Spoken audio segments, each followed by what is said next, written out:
You are experiencing the Knuckleheads of Liberty podcast.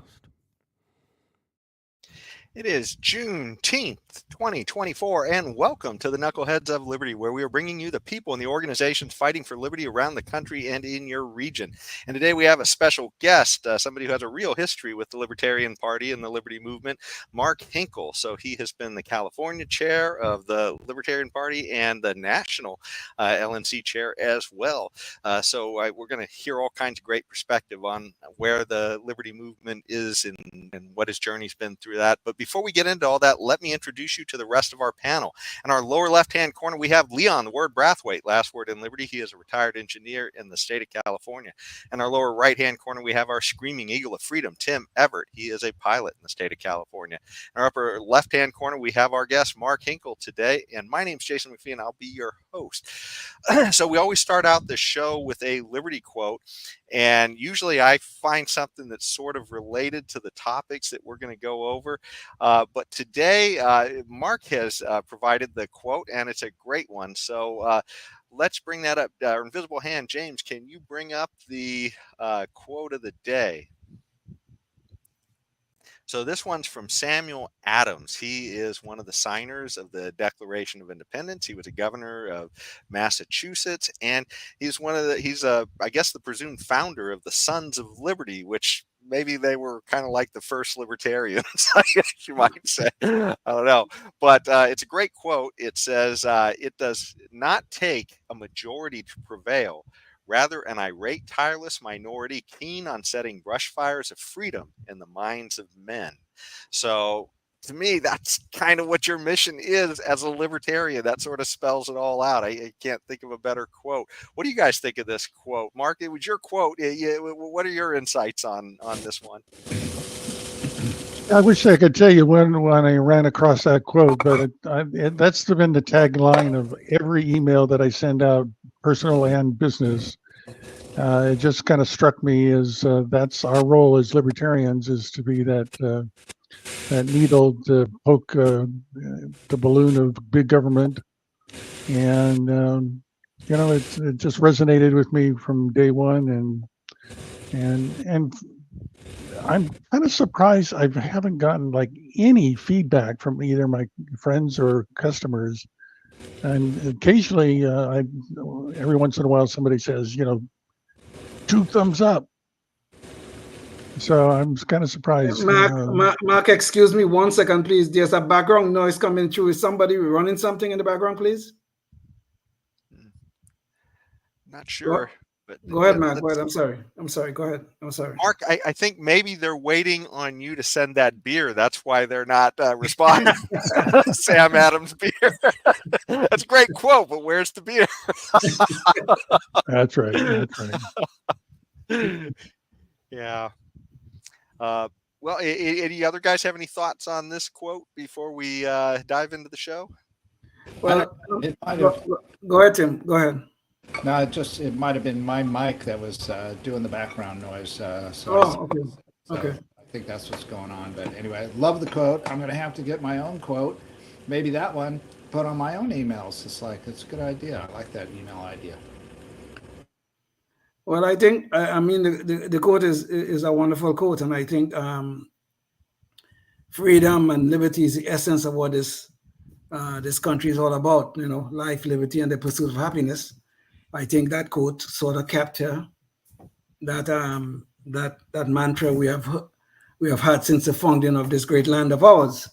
So I think we are just reinforcing it, and I think that's a good thing. I think everybody in the United States should read this quote, know it, understand it, and understand the meaning of our founding. Yeah, I think so too.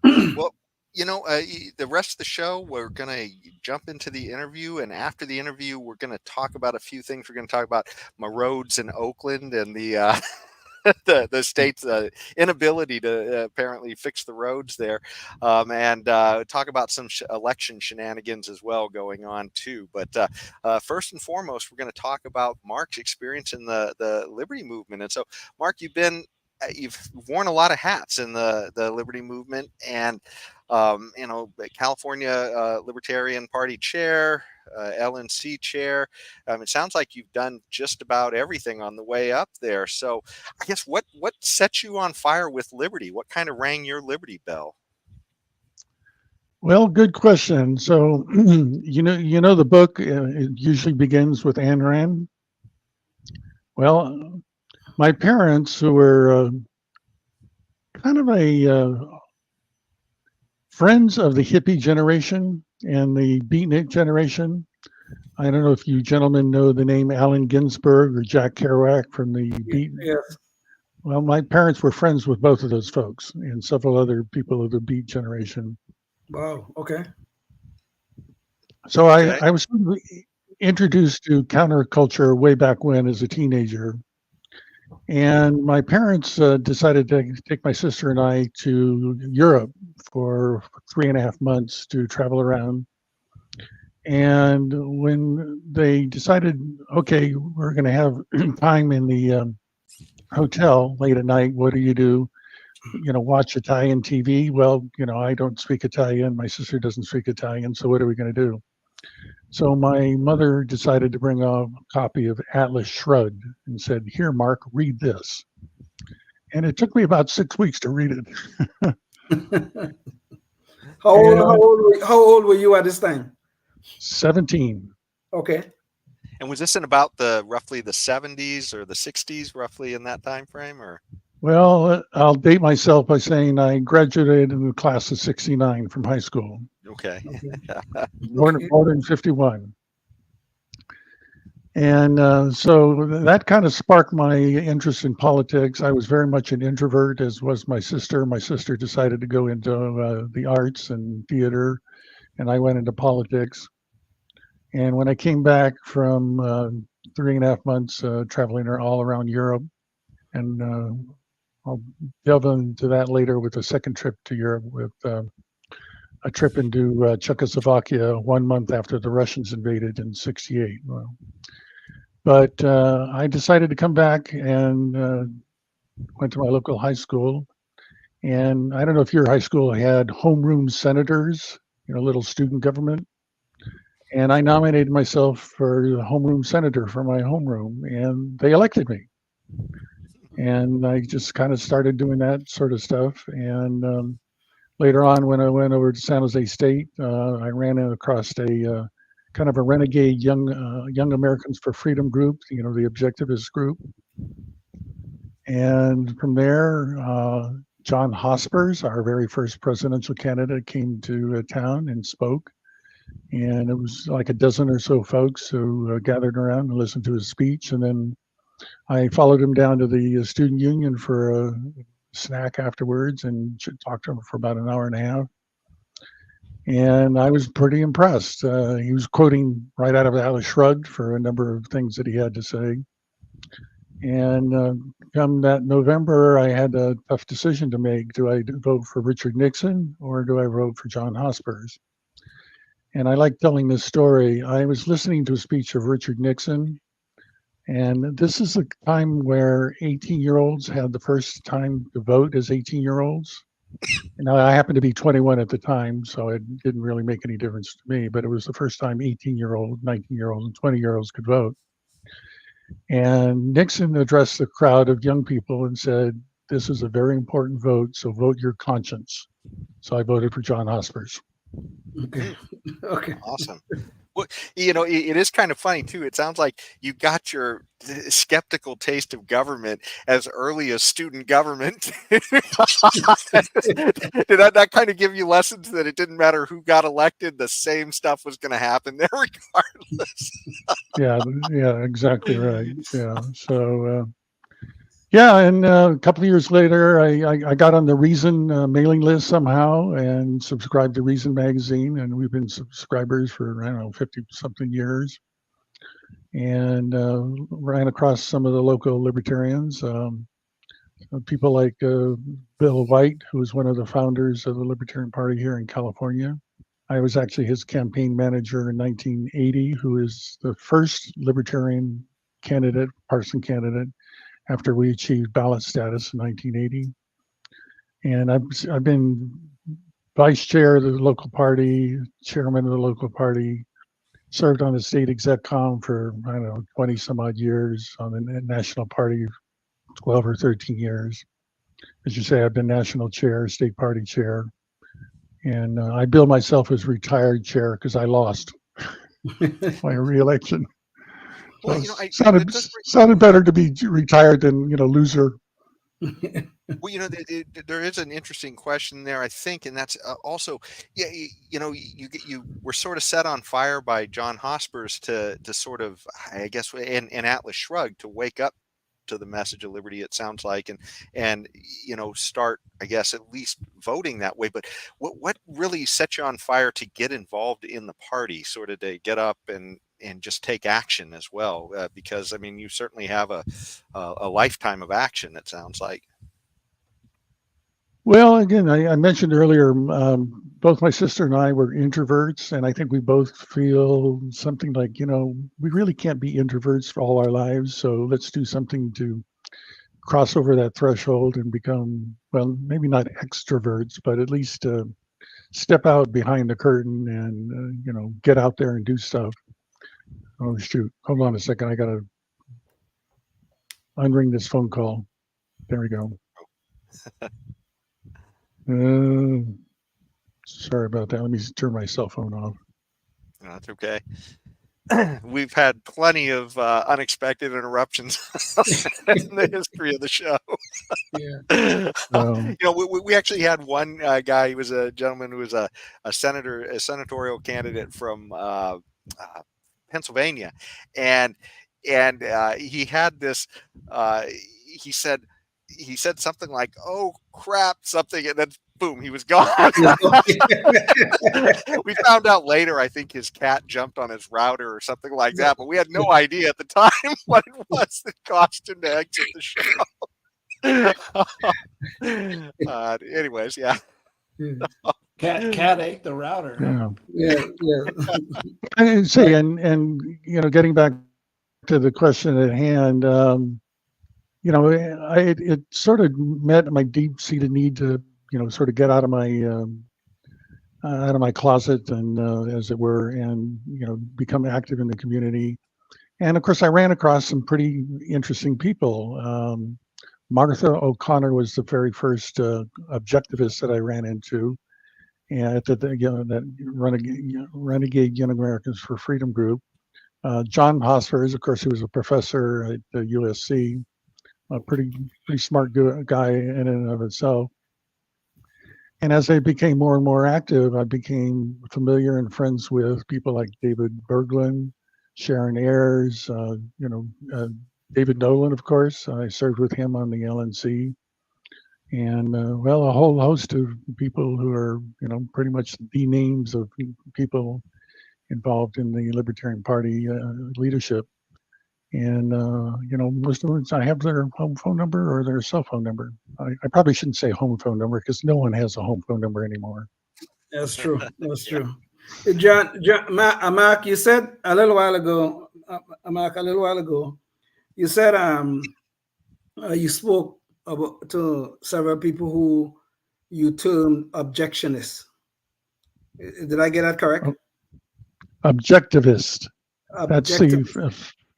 That's the philosophical name that Ayn Rand gave to her brand of freedom and philosophy. Could you explain that a little bit?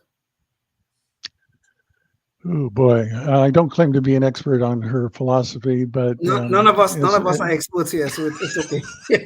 Well, so the root word, of course, is objective, based on fact. She was a big fan of Aristotle, so that was kind of her, philosopher that I think brought her into the real world. And I think, reason and logic were her bedrock of, when you make a decision to do something, is it based on facts? Logically, does it make sense? Does it involve force or fraud? You don't do that. So One of the early conventions that I went to, I think it was in New York in 1975, they did a survey of the attendees, the delegates who attended the convention, and they asked them, what book or books did you read? 90% had read Atlas Shrugged. Oh, wow. And I think Hazlitt's Economics in One Lesson, I think, was read by something like 50% of the, I mean, it was pretty overwhelming. Now, as time goes on, of course, more and more people came to the Libertarian Party outside of the objectivist movement and Ayn Rand. Oddly enough, Ayn Rand apparently thought of libertarians as hippies from the right, which I don't think was a fair assessment, but, you know, to each his own. She clearly had a big influence on early libertarians. And so anyhow, and, you know, from my standpoint, Atlas Shrugged is a great book. I've read it twice. The movie, it wasn't the greatest movie. I'd really like to see something like Amazon or HBO do a miniseries and do it, do it really well. But periodically, I hear rumors every once in a while that somebody is wanting to do that, but so far nothing's come to fruition. Well, this is one of the problems we always deal with in the liberty movement is that, once you start talking about, I guess, smaller government and therefore less government handouts, then suddenly, people think we're sort of the meanies, and it's it seems to be hard to get people on board for these productions. I know with the Atlas Shrugged production, that the first one that they made in the series of 3 that they did for the movie, it actually, the production value seemed fairly decent, but then the second one, I think everything started to fall apart with being able to line people up, and people, big stars that they were trying to get, suddenly they found out, hey, this doesn't match with my politics, kind of thing, I think, and they just sort of shy away. So and again, like, the main characters were different actors in each of the movies, and Raiders of the Lost Ark or the Harry Potter trilogies, you wouldn't interchange actors from one movie to the other. Yeah, that's true. Yeah. It becomes like some of those daytime soap operas, you're watching the soap opera, and then some character, they suddenly decide to swap out, you don't feel that sense of continuity, Yeah, exactly right. Yeah. I guess Marlon Brando must have been okay for him to play the role of a mafia don in Godfather. I must have aligned with his political values or something, that he was allowed to, he allowed himself to the honor of doing that. I mean, if everybody's going to be consistently consistent around here.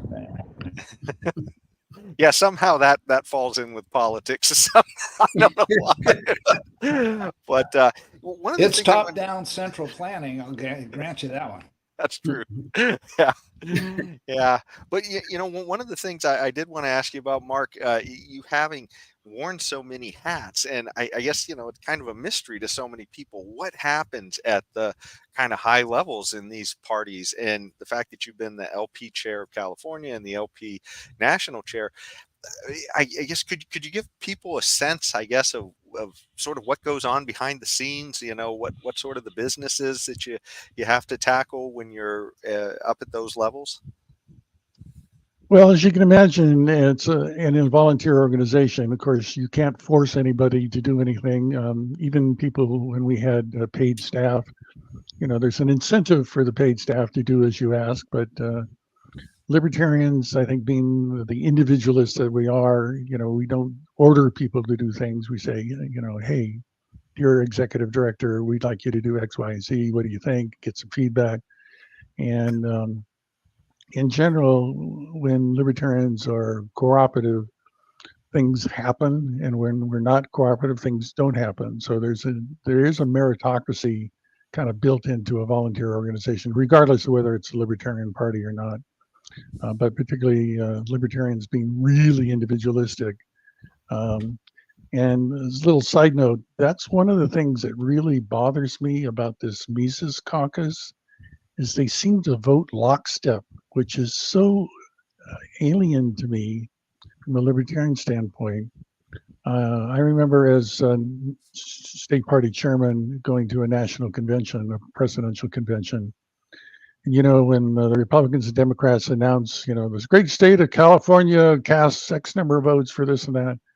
Well, my little spiel was the, you know, omnipotent state of California casts, you know, 50 votes for this candidate and 50 votes for that candidate. And because we never voted as a lockstep, we always were split 2 to 5 different ways.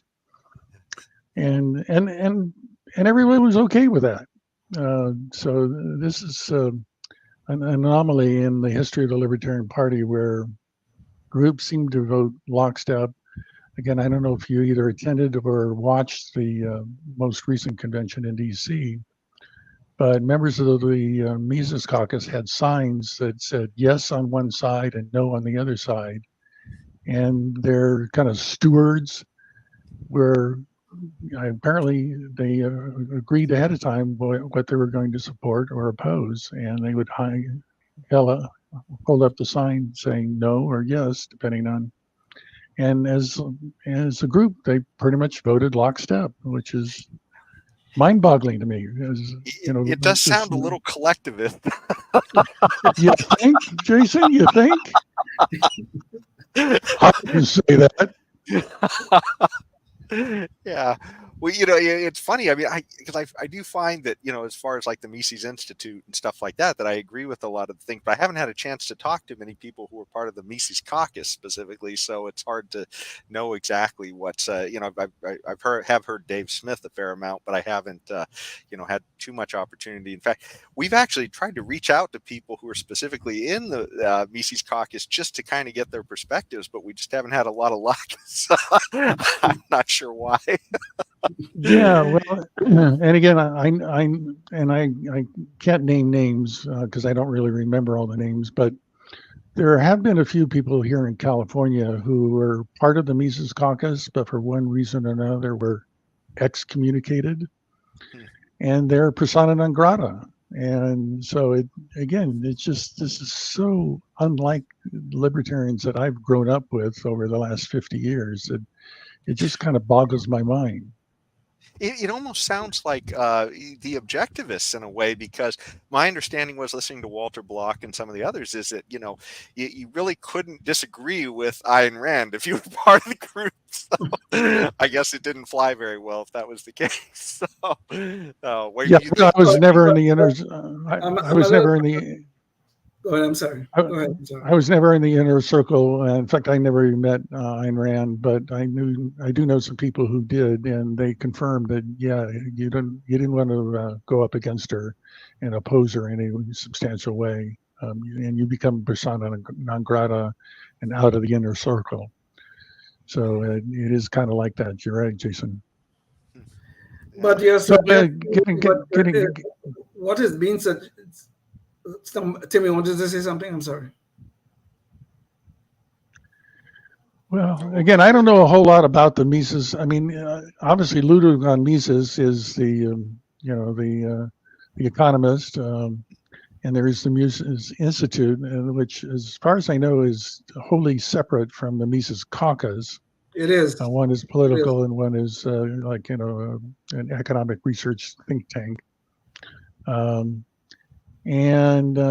So again, I was saying I'm on the outside, so they're not going to let me know what's going on the inside. You know, I look at what has happened with the Mises caucus. They said they were going to take over the Libertarian Party, which from a marketing standpoint is pretty bad advertising. No one wants to be taken over. So if they're trying to come into the Libertarian Party and persuade people, hey, this is the way to go. Well, there's a way to do that. You show up at the meetings and you vote for your candidates and you get them elected and you back them and you volunteer and you pay your dues and contribute where you can. They didn't seem to do that. They just came in and said, we're going to buy votes I know personally on the local level here in Santa Clara County, they tried to take over the Libertarian Party of Santa Clara County by recruiting people who literally paid their dues the day before our annual meeting, some of which were out of county. And Joe Dean, who's our county chair, bless his pea picking heart, the day before went down to the registrar and voter's office and got an updated list of all the registered libertarians in Santa Clara County. And 4 or 5 of them who were delegates to our Zoom meeting weren't registered libertarian. They were registered Republican. And of course, we only allow Republicans, well, I'm sorry, we only allow libertarians to vote for the libertarian candidates for inter-party offices. And Republicans, Democrats do the same thing, the Peace and Freedom Party, the Green Party, etc. There's nothing unique about that. So they literally tried to cheat their way into taking over the Santa Clara Libertarian Party.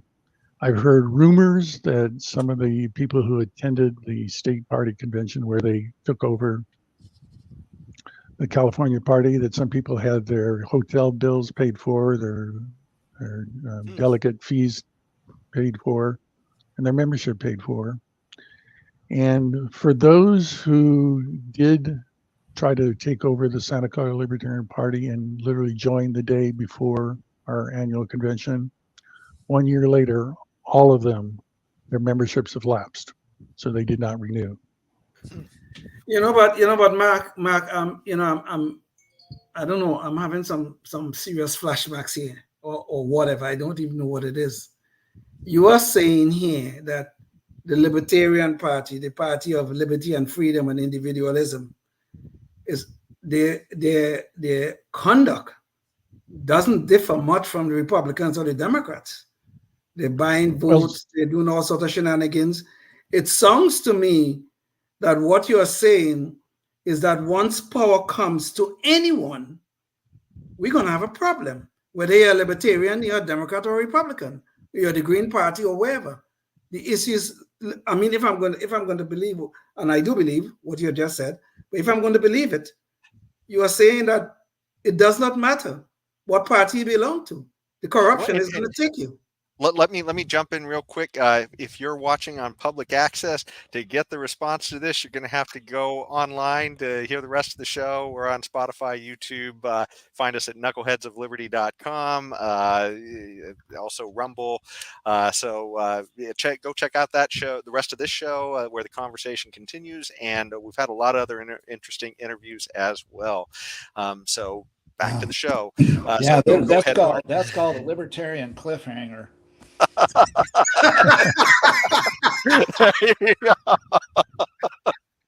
Well timed, Leon.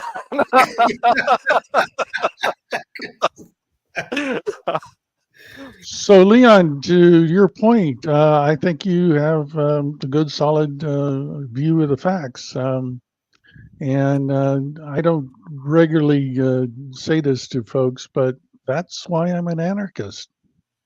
Oh. Power corrupts, and absolute power corrupts absolutely. And I know I don't know that it's fashionable to say I'm an anarchist these days in the Libertarian Party, but again, way back when in some of the earlier conventions, something like 50% of the attendees were, out and out anarchists. And frankly, I don't care how many anarchists are in the Libertarian Party or minarchists or limited government folks. If we're moving to smaller government and less taxation and more freedom, hey, I'm allies with everybody. One of the stories I like to tell is many years ago, another activist by the name of Aaron Starr. I don't know if you guys know of Aaron Starr, but he was a former California state chair. He succeeded me as state chair. And he got an inquiry from the American Muslim Alliance. This is post 9/11. And they were concerned about the Patriot Act. And so Aaron Starr, a Jew, asked me, an atheist, to interface with the American Muslim Alliance, obviously a religious group. And we worked alongside some AIP people, some Republicans, some Democrats, some Green people. And we worked together to have the state legislature, both houses of the state legislature, pass a resolution condemning the unconstitutional parts of the Patriot Act. If the Interesting. Libertarians had done them by themselves, the Greens or whatever, it would not have flown.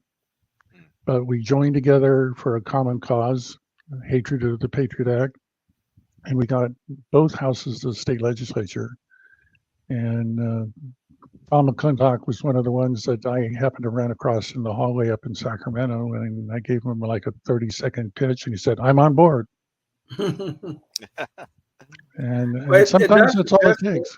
Yes, it does suggest though that I mean, okay, every election cycle, the Libertarians nominate someone and we go through the election process. We end up with 3%. We don't hear very much about the Libertarians in the interim, and then the next election cycle, we go through the same thing. But from what you have just said, it sounds to me that making alliances probably be more effective in terms of getting our message out. Maybe we're not going to have permanent alliances, but maybe temporary ones to deal with particular issues at any particular time. Well, again, working in coalitions with other groups, one other hat that I wear, I don't know if I mentioned this to you guys, to Jason earlier. I mean, I think James knows about this. But one of the other hats I wear is I'm president of the Silicon Valley Taxpayers Association, which is a nonpartisan group. And I have on my board members Republicans, Democrats, Libertarians, and Independent. And we're all on the same board as far as, or the same viewpoint about we want to keep the taxes at or below what they're currently at. I think in one case in the last 20 years, we supported a tax, and I don't even remember why we supported it, but I think it might have been a reduction of some other tax or some other fee. Or tax to reduce other taxes. Yeah, something like that. And this might be a good segue to advertise something for your listeners. One of the things the Silicon Valley Taxpayers Association does is we write ballot arguments against parcel tax bond measures for schools, sales tax increases, property transfer taxes, you name it. And we typically concentrate on San Mateo, Santa Clara, Santa Cruz, and San Benito counties. But we would like to extend that all across 58 counties in California. And here's one of the reasons why I think the Libertarian Party should do this and bring it under their auspices. As Leon kind of pointed out, because of election laws, we are being not totally forced out of the election code because of Top 2, but typically most of our candidates disappear after the March primary. But if you submit a ballot argument as the official organization opposed to, let's say, a parcel tax, as the chair of the Libertarian Party of Sacramento County, as an example, the chances of your argument being accepted and printed in every voter handbook in the district are pretty darn good, because most of these districts, nobody submits an argument against. In fact, it's odd, every once in a while, about every 2 or 3 elections, the proponents do not submit an argument in favor of their tax increase. I'm assuming not a sheer incompetence, but hey, they're government organizations, so what can you expect, right? That might be a good way to get people to recognize that there is a Libertarian Party doing something too. If they open up that pamphlet and they see, hey, the Libertarian Party has a position here. And you can print your website and a phone number. And so, yeah, I mean, and guess who pays for the distribution and printing? Your tax dollars. Yeah. Okay. I hope our invisible hand is listening, who also happens to be the Sacramento County Chair. Well. Yes. Exactly right. Yeah. And of course, you can use as many libertarian arguments or as chair of the Silicon Valley Taxpayers Association, I use taxpayer arguments. So, for example, particularly with COVID, you're probably aware that the attendance in most public schools has dropped quite a bit. Yes. I mean, there's one high school district down here in Santa Clara County, the Eastside Union High School District. Over 1,000 students have left the school district. Now, it's a 15,000 school district, but 1,000 students have left the district. Yeah. And gentlemen, what do you think has happened to the test scores during that period? Up or down? They've been probably going I would down. say way down. Yeah. Leon wins the cup. Absolutely. And just to give you an example, I live in Morgan Hill, California. The Morgan Hill Unified School District, I kid you not, over 50% of the students are behind grade level in English, and over 68% are behind grade level in math. Yeah. Well, we've That had is really good, shocking. That is a scandal and a disgrace. well, we've had a really good guest on our show in the past, Larry Sand, who does the California Teachers Empowerment Network, but he talks about a lot of the crazy things that happen with the schools. And one of the things we talked about was what was happening in, I think it was Baltimore's school district, where literally they had 13 schools where not a single kid was what do you call it? Proficient. Math competent. Yeah, proficient. Math proficient. So I mean, it's like that's a statistical miracle. Almost. Yeah. I mean, these are usually fill in the bubble tests a lot of times. So, it's just amazing. Yeah. And of course, they want teachers want pay increases for this. And here in the Bay Area, I would say the lowest paid teacher makes at least $90,000 a year plus benefits. And some of them make well over $100,000 a year with benefits. And of course, they only work 9 months out of the year. There you go. And test scores. I'm sorry, but one of the problems that we have in this society, public school teachers are the only people in this society that are rewarded. Public school teachers and bureaucrats. I used to be one, and Jason is one right now. Public school teachers, though, do the most damage. They are the only people in our society who are rewarded for gross incompetence. That's what goes on all the time. The test scores are falling. Children are not proficient in their subject at their grade level, but the teachers are always looking for higher pay. What madness is this? Yeah. I can't think of any other business where the signal for failure is more money. Tell me. Throw more money into the. Well, Tell me. Gentlemen, time out. What about politicians? Don't they get paid? When you call that a profession, I think they call it. Would they put it down on their tax form when they put down their occupation? So, talk about getting rewarded for gross incompetence. Sure, but there's a commonality there. They're both connected to government. They're both connected to government. But Tim, I'll take one little issue with your statement, okay? I mean, even though I would agree that the power of incumbency is sometimes hard to overcome, at least we get a chance to vote these damn people out of office. It doesn't work too well because 90%, 95% of them get reelected every cycle. But at least we get a chance to go to the polls to vote these people away. What do you do about the teachers? They get tenure and that's it. That's it. And the bureaucrats at the ATF, et cetera, et cetera. Yeah, there you go. All right. Well, all right. So anyway, just don't. Government is the common thread. Don't speak in absolutes, gentlemen.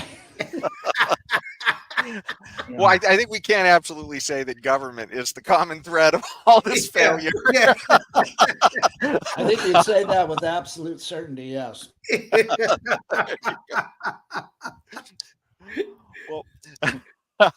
Well, Mark, I did want to touch on a few other things with your background, and we'll probably have to kick the road topic to the curb because we've gone so far into the show. But I did want to ask you, what do you think of the current Libertarian Party movement? I mean, is it? I know you've mentioned the fact that there's some issues with the Mises Caucus, but I guess from a past perspective of somebody who's been there and done that, what advice would you have for the Libertarian Party today on what they can do better to get more libertarians elected and to spread the message better? Yeah, well, and again, because I've been active since this, early 70s, there have been movements in the Libertarian Party that have created ebbs and flows in membership support, et cetera. We too will survive the Mises Caucus takeover. At the national convention, the vice chair and the treasurer's position went to non-Mises folks. And of course, the presidential and vice presidential candidates were non-Mises. So there is a bit of a chink in their armor. So the thing that I would stress is for people who are longtime advocates and adherents to the libertarian philosophy is stay the course. In some ways, this negative impact on the Mises Caucus, I think it's in some ways it's a good sign because it shows that the Libertarian Party is a threat. I mean, Trump attended our national convention. RFK Jr. attended. Vivek attended our convention. That means we have the potential of taking votes away from these guys. That's why they made an appearance. So, and if we continue to grow, I think the threats from the Republicans and the Democrats establishment will probably increase. So it's something we're going to have to look out for. But in kind of a bizarre way, I think it is a sign of progress that we are a threat, that the Green Party is not, let's see, the new party, the no name or no label party. No labels. Yeah. I mean, I almost forgot the name No Label. That's how much of an impact they're having, right? So, again, there's going to be internal battles. And one of the things I like to tell, back when I worked at a big company, Big Blue, one of my office mates was a staunch local Democrat. And we used to tell horror stories about, these libertarians, these Democrats. We had the same internal party fighting that the Democrats have, and I've talked to some Republicans. They're in the Democratic Party. The Jews don't like the blacks. The Asians don't like. It's just party politics, and there are the outs and the ins, and the outs don't like the ins, and when the ins become the outs, they don't like the ins. So it's human nature, but I think we are making some impact. And again, look at the polling that says the vast majority of people are not happy with either Trump or Biden. Well, that brings up a good segue. I did want to ask you too, what do you think about our current candidate? James, maybe you could bring our invisible hand, you could bring up our image here on the BBB story of Chase Oliver recently winning at the convention. And so Mike Tremont, who was also running for the top spot, wound up becoming his VP candidate in kind of a very wild ride that we talked about a few shows ago. and so it seems like a very interesting contrast. Chase Oliver, much younger than the other two. Certainly, we've had him on the show. He sounded very principled on many liberty issues. So he's also, I don't like to get into identity politics, but he also, manages to be able to reach out to the LGBTQ community as well, because he identifies in that group. So there's, it does seem like we've got a chance maybe to get some traction. But it is funny, the Mises Caucus, a lot of them said after he got the nominee that they were going to vote for Trump. So anyways, what do you think about our current candidate and our chances here to really get some attention on our party? I am just pleased as punch. I voted for Mike twice in the early ballots. And I was very pleased when it looked like Chase was going to go in the lead. And I kind of anticipated that Chase would be the presidential candidate. And I was crossing my fingers and my toes, hoping that he'd pick Mike, because again, Mike, not only does he look presidential, he talks presidential. He came to Santa Clara County, I think, well over a year before the national convention, so he campaigned the longest, as did Chase. Both of them campaigned well over a year to seek the nomination. So as far as the meritocracy within the Libertarian Party, the two top candidates that campaigned the longest and the best wound up being our presidential and vice presidential candidate. So kudos for the delegates, making smart choices. And again, Mike Termat, PhD in economics, I think 10 and a half years, 11 years in law enforcement, worked in the White House. He's got street creds as far as DC politics is concerned. And again, every time I listen to Chase, it's like, wow, what a great speaker. I mean, this guy never gets flummoxed. He's got staunch, hardcore answers to every question. I'm just delighted. And I urge everybody to contribute to his campaign. And yeah, I just couldn't be happier. When two other caveats about, well, real quickly, on two other caveats about both of those candidates as well that we brought out on the show. And one, Chase is a Trekkie. So if you're a Trekkie, you got a solid Trekkie in here. So vote Libertarian on that. And by the way, Mike Termat is actually his group has put out this thing called Lisa, which is the Libertarian AI. And we talked about that on the show as well. And so when we have all these other crazy AIs out there, we compare the answers for his Lisa with those others, and oh gosh, I'm trying to think of what was Google's AI? I can't remember. That had all those crazy propaganda coming out of it, and there was a few others. But anyways, yeah, it was actually kind of a fun thing. We said we'd have him back on the show again to actually have a more formal contest between the AIs. So there's some interesting caveats that a lot of people may not know about these candidates that we wanted to make sure they know about on Knuckleheads of Liberty. So go ahead, Leon. So Mark, I mean, I know at the end of the convention, many in the Mises caucus have made it clear they will not vote for Chase Oliver. Is there any way that you can articulate some of their objections?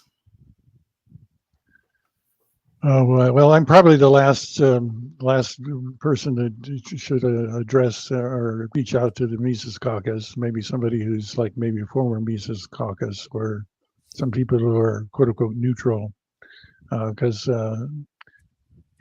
I really would like people in the Mises caucus to stay in the Libertarian Party, but the leadership that seems to be directing their votes, I wouldn't mind them disappearing from the Libertarian Party, because again, it's just so antithetical about what it means to be an individual in the Libertarian Party.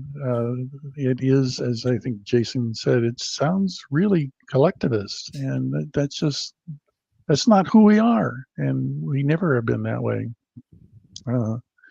But again, just use persuasion, use logic, use reason, and I think some of the people who have been excommunicated from the Mises caucus, that's how they've weaned themselves. They listen to the facts, and they look at the Mises caucus making dumb decisions. And I've pointed out in Facebook many pages, membership is down, fundraising is down, LP News has ceased publication. There's a for rent sign on the LP headquarters in Alexandria, Virginia. The number of elected libertarians is down. Ballot status in all 50 states. It'll take an arm and a leg to get ballot status in New York. And again, pointing out that we made it in the last time around. Gary Johnson and Joe Jorgensen both had 50 state ballot status because we are more and more a threat.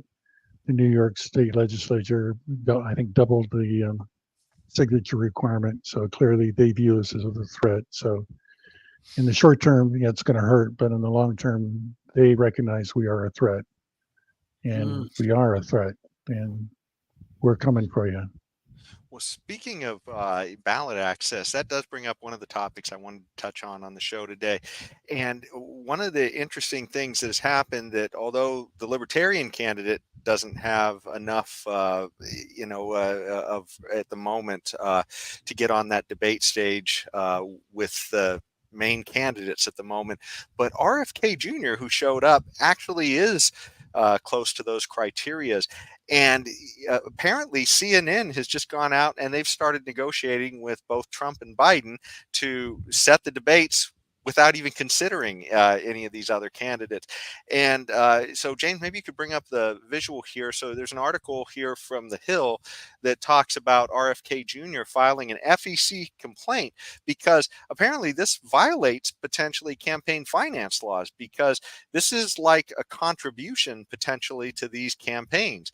And in fact, we actually have a little bit of interesting video that came out of the Hill on this as well too, where Larry Sharp was a guest, who we've also had on the show, but he is an expert at somebody who has been victimized by two parties trying to keep him off the ballot in New York. So he really has some good perspective. And so, James, maybe you could play KOL number 2. So KOL number 1's out, but KOL number 2.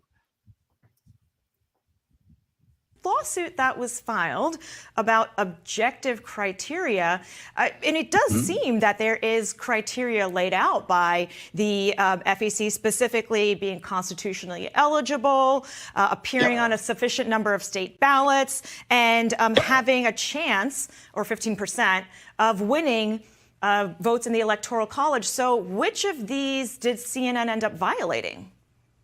Every single one of them. That was great. It just violated every single one. But now he gets into the specifics, and that would have been a long clip. So let's go to KOL 3 now, and then we can really hear Sharp's analysis of what's going on here.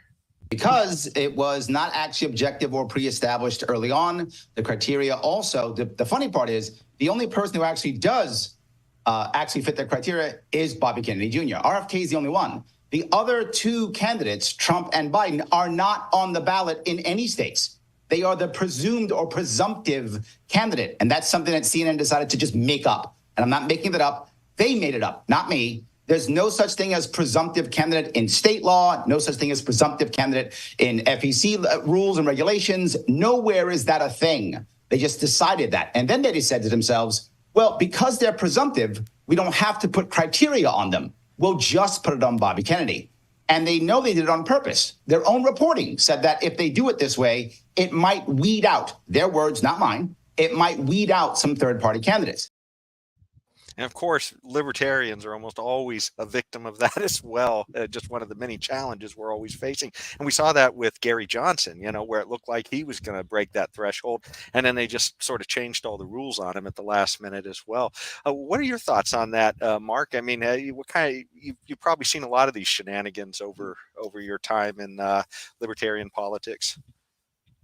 Yeah, well, one thing that I like to harken back, this goes back, I think, in the 1930s. In Florida, in order to maintain ballot status, the political parties, the Republicans, Democrat, had to, I think, get 20% of the vote for president. When Roosevelt was elected, he got more than 80% of the vote. So obviously the GOP candidate, and I don't remember who it was, got less than 20%. That meant by Florida law, the Republican Party was going to be dropped off the ballot. Now, you can imagine how that would look. So they changed the law because, of course, you couldn't have just a one-party state. But unless you're California. yeah, exactly. Exactly. So, if we become a threat, there's going to be more stuff like this. And we just have to continue to fight against it. And the plus side is, our allies in a strange Kafkian way are the Republicans and Democrats, because they continue to screw up left, right, and center. they are literally driving people away from the Republican Democratic Party. Here in Santa Clara County, where I live, Democrats are number one, independents are number two, Republicans are number three. You know, Wow. while I would say that Larry Sharp have made some good points in that little video clip you played, Jason, I'm not sure that this complaint that Robert F. Kennedy Jr. filed will succeed. Because what we are talking about here is CNN, which is a private organization, have invited people to participate in what we're going to call a debate. It's not really a debate, it's a joint news conference, really and truly. It's not a debate. But so they have invited two people, right? And they have some criteria. Well, they've invited, I guess, anybody to participate in the debate that meets certain criteria. Now, these are not government mandates. These are the mandates of a private organization, CNN. And you could sure like hear CNN and know we want to hear Donald Trump. They may want to hear Joe Biden, but I can bet you they don't want to hear Donald Trump. So I don't see why his complaint should succeed, because we are still talking about a private organization inviting people to a debate under certain conditions. And it's given to all of the candidates who are out there. Robert F. Kennedy, you don't qualify based upon their criteria. But the Trump campaign, the Biden campaign, and CNN are all private organizations, as is the Robert F. Kennedy campaign. It's a private organization. So I don't see how this will qualify as some kind of in-kind contribution. I don't get it. Leon, I think that in a libertarian world, you're absolutely right. I mean, everybody should be able to just make whatever message they want to the public. But we do have these campaign finance laws that are on the book. And so he's saying that literally there are these rules that are supposed to be that they're holding everybody else to. And yet somehow they aren't applying to the Democratic and Republican Party. I guess it sounds like, at least in this case, and with respect to CNN, that they're saying that by excluding everybody else when they're, I guess, doing it under the guise of the campaign finance laws, that it runs afoul of some of these FEC definitions. And I don't know. I mean, I'm not an expert on that, so I guess we'll have to see what happens in the courts, but or with the FEC rather, and their judgment on this. Well, I'm not an expert in campaign finance law. I just play one on TV. Yeah. but I don't see how this complaint could work, because they set out some criteria, and who meet the criteria come, who can't meet the criteria can't come. So I mean, I don't know. Maybe I'm missing something. Maybe I'm missing something. Well, Leon, remember these FEC rules and regulations and these laws were created by Republicans and Democrats. They were not put there to help the Green Party, the Libertarian Party, the American Independent Party, the LaRoue's, and the NIDA. No challengers to the R&Ds were consulted in any of these regulations. Fair enough. Fair enough. So, just from here in California, if you want to run as a libertarian, you have to file forms with the California Political Practice Commission.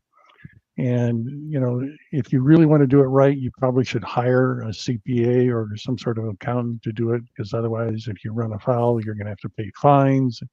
And again, this is all to favor the establishment R&Ds, not the challengers. Sure, fair enough. I accept that.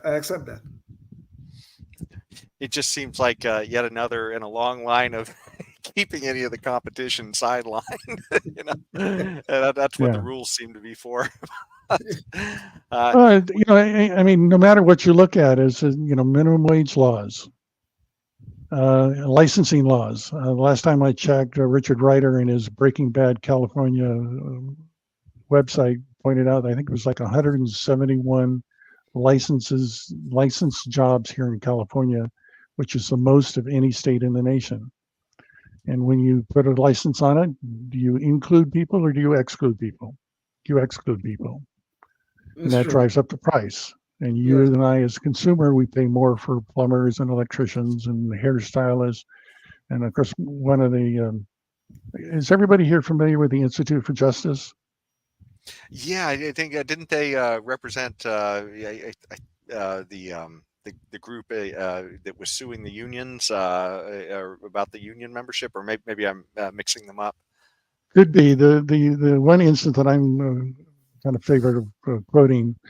There was a gal, I believe, in Southern California who did like corn rolling, the black hair Yes. braiding. Braden, yes, I And know. Yes.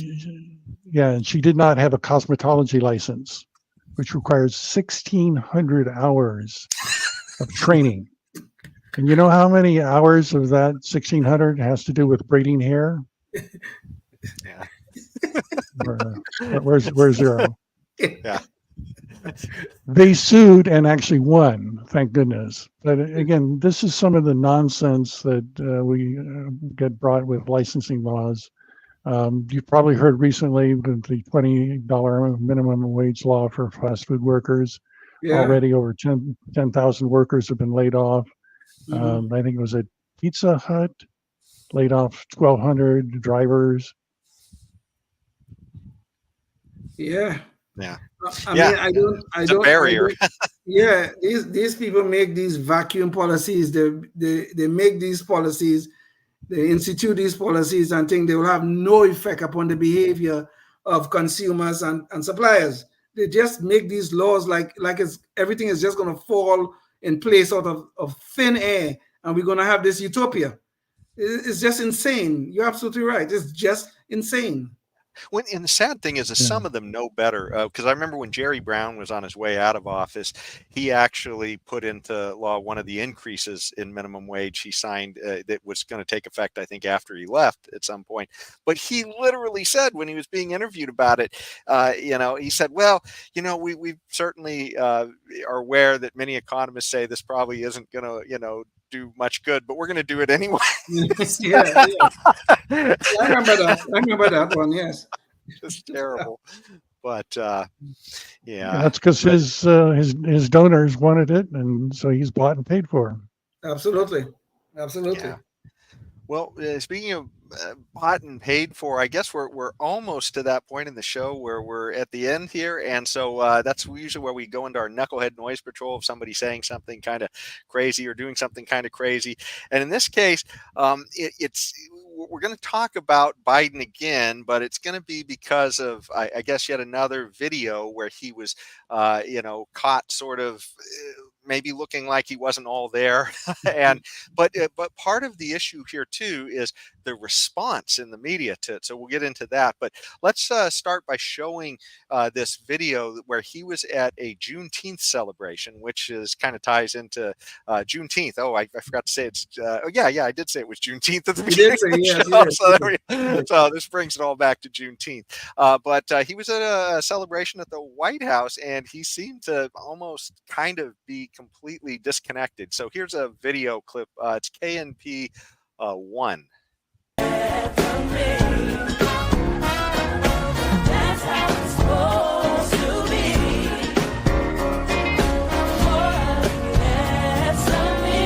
don't wanna love nobody but you. I don't wanna love nobody but you. I don't wanna love nobody but you. I don't wanna love nobody but you. So he almost seemed to be kind of disconnected until the person sitting next to him sort of reached out and put his hand on him, and that sort of seemed to almost bring him back. At least that's kind of what it appeared. And if this only happened one time, I don't think anybody would say anything. But there's been an awful lot of videos, and so one of the things that's kind of crazy is that I guess now they're trying to say that if you've got one of these videos, it's a cheap fake is what the Cheap White fake, House is yeah, calling him. Yeah. cheap So Yeah. James, maybe you could bring up the visual here. So here's an article from Newsweek where White House calls these videos fakes, and it's of course the Republicans are trying to hit back, saying no, these are real videos, and so now we're having this this epistemological argument over what's knowledge, what's real, and what's not. It's interesting because you see a lot of this reporting in the news. Like here's an article from the Hill that says, "Hey, it's cheap fake videos burst into national spotlight." So they're going right along with what the White House is saying, and yet the Hill also has a show called Rising with Robbie Suave, and I guess they're kind of have a they're shuffling hosts right now for his counterpart. But there they literally came out and said, nope, these videos are real. And they looked at them and talked about them on the show. Fox News is also coming to say, no, we have not doctored these. These are real videos. But I mean, it's like we can't even get to the point where we can agree on what we're seeing. And the gaslighting's amazing. And I thought there was a video that Morning Joe put out a couple months ago.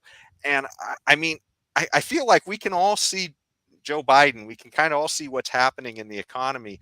And yet we're being told that it's the greatest thing ever. And so here is the article on Joe Scarborough saying he's the best ever. In fact, we have a video of that as well. So James, can you play KNP2 real quick so you can just see how outlandish it is? I mean, how far out on the edge. Your tape right now, because I'm about to tell you the truth. And F you if you can't handle the truth. This version of Biden, intellectually, analytically, is the best Biden ever. Not a close second. And I've known him for years. The Brzezinskis have known him for 50 years. If it weren't the truth, I wouldn't say it. So I overlapped the video of the so you can kind of see, here's literally one of the, anchors of a news station saying this is the best Biden ever. So, it's absolutely nuts. But, this is also, seeing what we're seeing here. It does kind of make you feel like, how far gone is Biden? There's memes out there. Some people, here's a movie of a popular movie called Weekend at Bernie's from a long time ago. They're essentially running around a guy who's departed, trying to make it look like he's alive. Yes. And we have a little clip from the movie as well. So James, could you show KNP3 as well, just so people can kind of get what the joke is here? Here we go.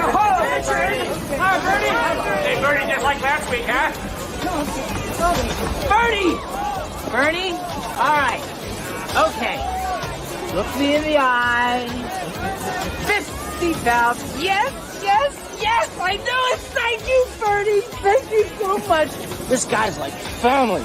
You're beautiful. Bernie. Jesus. Oh, God. So it kind of feels like that's we're living it. But what do you guys think about this? I mean, it's sort of like, we're being told by one side that he's the best ever, and that any video that you see that says counter to that is a lie. And on the other hand, we're seeing stuff out there that says, hey, this feels like this is really happening. What do you guys think? Well, if you allow me, I think I'm going to, for the first time, agree with Joe Scarborough. The comatose Biden is the best Biden ever. If only he would be comatose all the time. Yeah. I have to agree with Mark.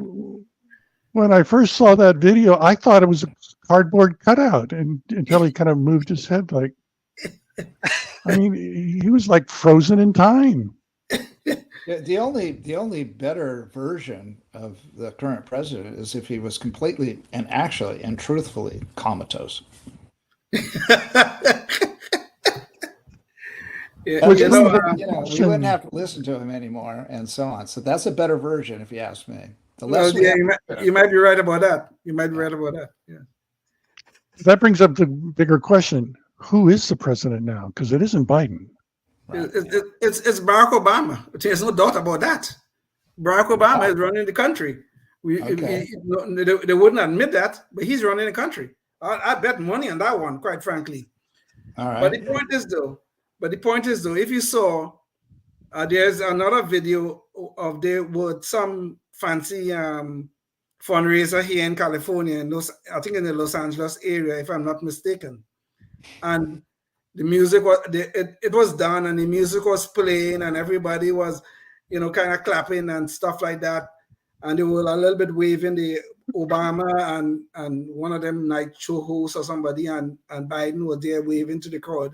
And then after a while, Biden just stopped, and he was like frozen. Mitch Just McConnell frozen. I'm telling you.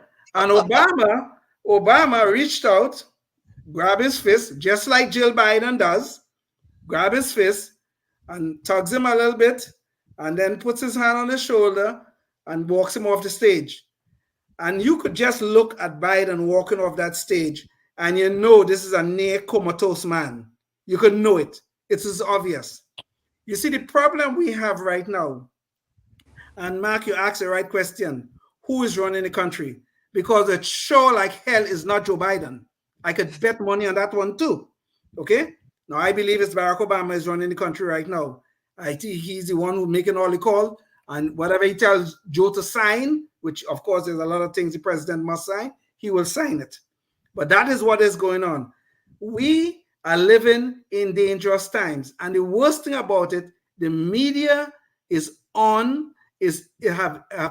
conspiring with the DNC to take this comatose man across the line to give them another 4 years. Well, he's not gonna make 4 years. Kamala will become president, I guess, after maybe a month into the so-called presidency. But the media is in on this, and it is dangerous because the last election, you know what they did to us?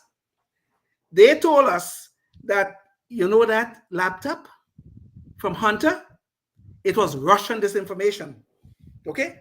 That's what they told us. They got 51 intelligence officers to tell us, oh, that looked like a hallmark of Russian disinformation. Talk about a deep fake. Talk about a deep fake. And you know what just happened? A week ago, 2 weeks ago, that very laptop was used to convict Biden's son on some gun charge or something like that. There's a lot of fake laptop was used in court.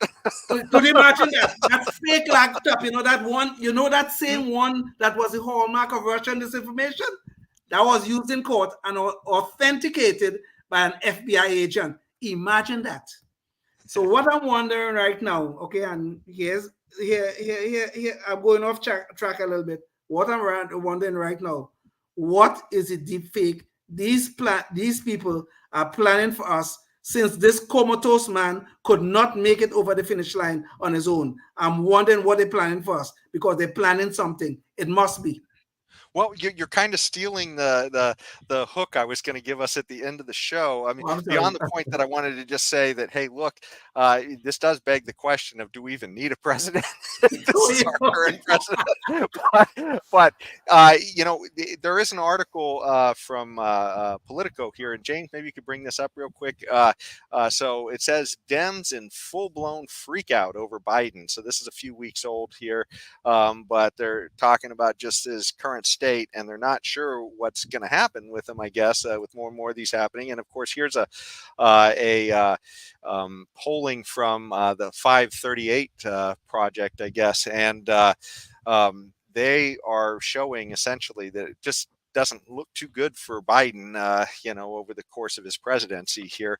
So I guess the thing I wanted to ask you guys after seeing all this, what is your prediction? I mean, do you think that, Biden is going to be on the ticket, or do you think there'll be somebody else? I mean, personally, I think they've been grooming Gavin Newsom this whole time. And even though he keeps tripping over his own feet, I think he's still going to be the only guy who, even if he's stumbling, looks like the guy who's polished enough to be there. What do you guys think? Mark, go please. Fairly convinced Trump will be the next president of the United States. I'm cautiously hopeful that Chase will be our best vote getter ever. He's got a high hurdle to jump because of Garrett Johnson, former governor. I think it was at 3.4% of the vote. I don't remember the exact percentage, but that's the high mark. For us, I don't know if Chase and Mike Tremack can do that. If RFK Jr. were not on the ballot, I suspect we'd have a real good chance of that. So he's kind of the monkeying with the wrench, mucking things up for us. Although I suspect we're going to be on more state ballots than RFK Jr. So again, that might bode well for us. And one thing that I would make to, and I do make to average voters, particularly here in California, your one vote for Trump or Biden is not going to change the outcome of the election. So if you're a libertarian or anti-Republican, anti-Democrat, or frankly, pro-freedom in any way, shape, or form, voting for Chase and Mike Dermott is obviously the best vote, or even another third party, just to show your dissatisfaction. Because if we continue doing the R&D, guess what? We're going to get more R&D crap. And that's not going to be good for anybody, Republican, Democrat, or independent. Yeah. Tim, go. If I'm put in a corner, what you said, Leon, made a lot of sense. Because and I'm no political expert. I hate all politics, to be honest. But I think that there's too many other people that can take stuff away from Trump, or there's nobody that can take anything away from Biden. I mean, and people are just so, the people that vote for him are just so enamored of just not having a Trump that they'll do anything to do that, to vote for Biden back in. But I also think that a few months later, it's going to be Kamala as president, because Biden will either die or he'll be considered, will be ruled by the rulers above, whoever's pulling strings, to say, this guy he can't even tie his own shoes, let alone, be the president. So I think that's quite possible. And then we'll have another nightmare of a Kamala Harris presidency. And who knows what could happen there? That's another nice. That's my cynical viewpoint, and so take it for what it's worth. And Tim, let's all pray it doesn't happen. Yeah, I guess. Well, I think there's a good chance that Trump will return to the White House, but I am really kind of concerned about what the Democrats have planned for us. What is their deep fake that they're going to ram down our throats like they did the last time in 2020, which I think changed the outcome of the election. So I am really, really concerned about what is the deep fake they are planning for us. They are planning something, and I don't know what it is, obviously, because if I knew, we could, it could be exposed, and everybody will know, what to look for and what not to get all worked up about.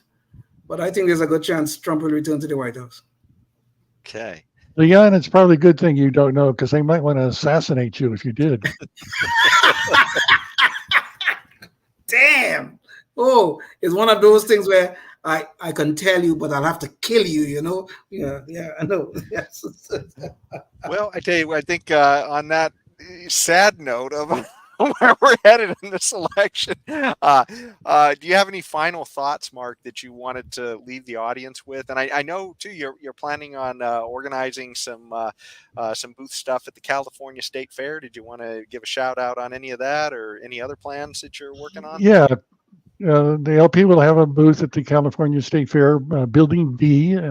So it'll be an air-conditioned booth 505. And we're looking for volunteers to staff the booth for 4 hours, and then we can release them and go out and enjoy the fair and have a free admission pass on us. If you'd like to connect with me, my email address is exceedingly simple. It's Mark, M-A-R-K, @garlic.com. And let me know if you're interested, and we'll sign you up and get you a will call ticket to enter the fair for free. And free. You have to do your 4 hours worth of labor, but no tax withholding. Okay. No free lunches, obviously. And that's Mark at garlic.com. So thanks so much again for joining us, Mark, on the show. And if you're watching this, we're trying to bring you people who've been organizing and doing stuff for the Liberty movement to help you get a sense of, maybe what your role could be, or how you can get involved. So, if you like this show, check out some of our other shows also, where we've talked to a lot of different people who are doing a lot of different things, and try and figure out what you can do before the next show, so that we can get your help too, because I tell you, we need all hands on deck if we're going to turn the ship in the other direction. So thanks so much for watching us. Until next time, stay tuned and stay free. Oh, yes, indeed. Thank you. Life, liberty, and the pursuit of happiness, always and forever. Thank you for listening to the Knuckleheads of Liberty podcast. Find us on Facebook, Rumble, YouTube, your favorite podcast network, and at knuckleheadsofliberty.com.